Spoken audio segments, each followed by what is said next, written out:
আসসালামু আলাইকুম। সাধারণ গণিতের এমসিকিউ সিরিজে তোমাদের সকলকে স্বাগতম। আজকে আমরা চট্টগ্রাম বোর্ড 2025 সালে আসা একটি প্রশ্ন নিয়ে আলোচনা করব। প্রশ্নটি বলেছে নিচের কোনটি বিশুদ্ধ পৌনঃপুনিক। দেখো, আমাদের প্রথমে পৌনঃপুনিক সম্পর্কে ধারণা থাকতে হবে, পৌনঃপুনিক আসলে কি জিনিস, তারপরে আমরা বিশুদ্ধ পৌনঃপুনিক নিয়ে আলোচনা করব। দেখো, পৌনঃপুনিক হচ্ছে যদি কোনো ভগ্নাংশে বা দশমিক ভগ্নাংশে দশমিক বিন্দুর পরে এক বা একাধিক অঙ্ক বারবার রিপিট আসে, বারবার আসে, তবে ওই ধরনের ভগ্নাংশকে আমরা পৌনঃপুনিক ভগ্নাংশ বলি। যেমন ধরো 2.3333, এই যে দশমিকের পরে 3 সংখ্যাটা বারবার বারবার রিপিট আসতেছে, এইটাকে আমরা 2.3 উপরে পৌনঃপুনিক লিখতে পারি। যেইটার উপরে পৌনঃপুনিক দিব সেই সংখ্যাটা বারবার বারবার আসবে। আচ্ছা, যদি এমন হয় 1.2525 এইরকম আকারে চলতে থাকে, তখন এইটাকে আমরা লিখতে পারবো কি 1.25 তার উপরে পৌনঃপুনিক, মানে যেই সংখ্যাটা রিপিট আসতেছে 25 রিপিট আসতেছে, তাহলে 2 এর উপরে পৌনঃপুনিক, 5 এর উপরে পৌনঃপুনিক। আবার যদি এমন হয় 3.102 এইরকম আসে, সেই ক্ষেত্রে আমরা কি লিখতে পারবো 102 মানে এখানে একটা বারবার রিপিট এসেছিল, এখানে 2টা অঙ্ক বারবার রিপিট আসছে, এখানে 3টা, সেই ক্ষেত্রে আমরা এমন লিখতে পারি 3.102, মানে প্রথমটার উপরে পৌনঃপুনিক আর লাস্টেরটার উপরে পৌনঃপুনিক।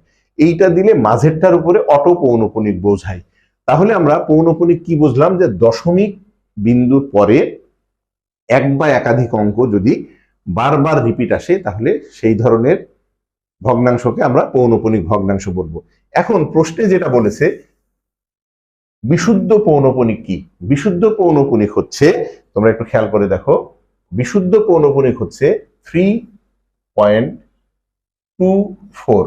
আমি একটা পৌনঃপুনিক লিখেছি, আর একটা পৌনঃপুনিক লিখছি, মনে করো 1.325 এর উপরে পৌনঃপুনিক।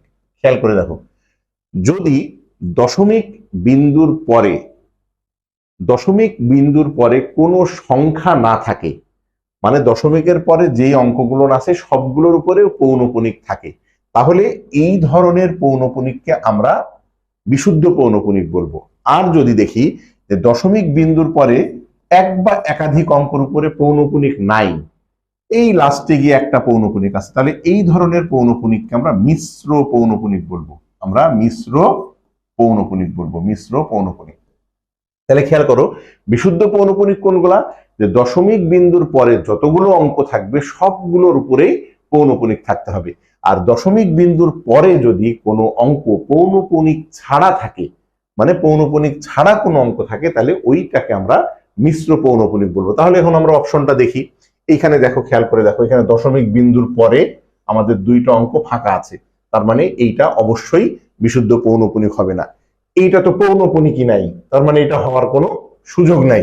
এইটা দেখো, এইটাতেও দশমিক বিন্দুর পরে একটা অঙ্ক শূন্য আমাদের খালি অবস্থায় আছে। এইটা দেখো, দশমিকের পরে আমাদের 1 2 3 4টা অঙ্ক, যার প্রথমে এবং শেষে 2 জায়গায় পৌনঃপুনিক দেওয়া, মানে এই পুরো অঙ্কটার উপরে পৌনঃপুনিক বোঝাচ্ছে। তাহলে আমরা নিঃসন্দেহে বলে দিতে পারি এই ঘ নম্বর অঙ্কটি হচ্ছে আমাদের বিশুদ্ধ পৌনঃপুনিক। আশা করি তোমরা বুঝতে পেরেছো। আমাদের ভিডিওটি যদি ভালো লেগে থাকে, তাহলে তোমরা অবশ্যই আমাদের ইউটিউব চ্যানেল প্রজন্ম পাঠশালা এবং ফেসবুক পেজে যুক্ত থাকবে। আশা করি বুঝতে পেরেছো। আল্লাহ হাফেজ।